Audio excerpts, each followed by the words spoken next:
In the previous video, we looked at how to define the class Request Manager. In this video, we're going to take a look at how to define the methods inside the class Request Manager to make requests to the API using Alamo Fire. Let's go inside the Request Manager class. To start using Alamo Fire, we need to import its reference.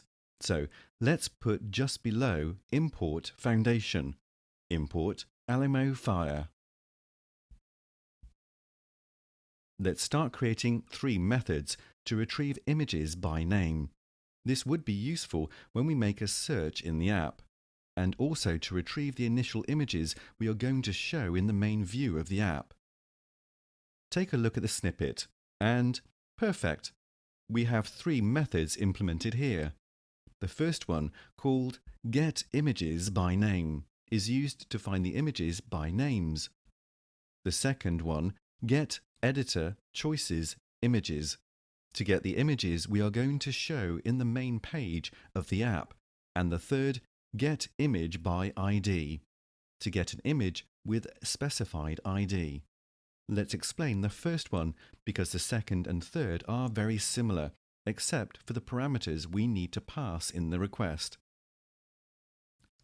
The first constant we need defined is called parameters. It's where we set the values of the parameters that we are going to send in every body of the request. In this case, we need to pass the key parameter with API.APIKey and the parameter queue with the names of those photos that we need to search. We now have made a request using Alamo Fire.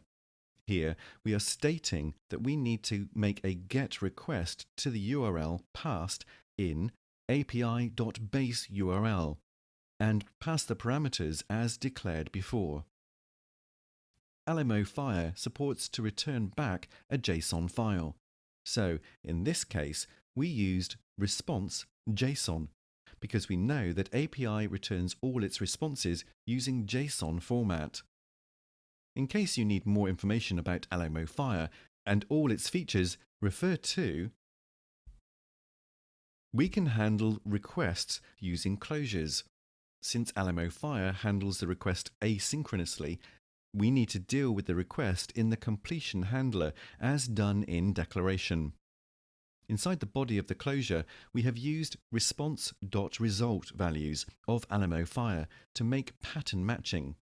In case the request was as .success or .failure, the associated value deals with the result. Let's test the getEditorChoices method to see what prints in the console. To do that, we need to open the app.delegate file, and inside method, did finish launching with options makes the call to method like in the following way. Run the project using Command+R or just by clicking in the triangle above. We will see the result in the console when the request is completed. Perfect. We can see JSON. Therefore, the request is working fine. Nice. In this video, we learned how to make a request to the API using Alamo Fire. In the next video, we will learn how to parse JSON returned in the response using Swifty JSON.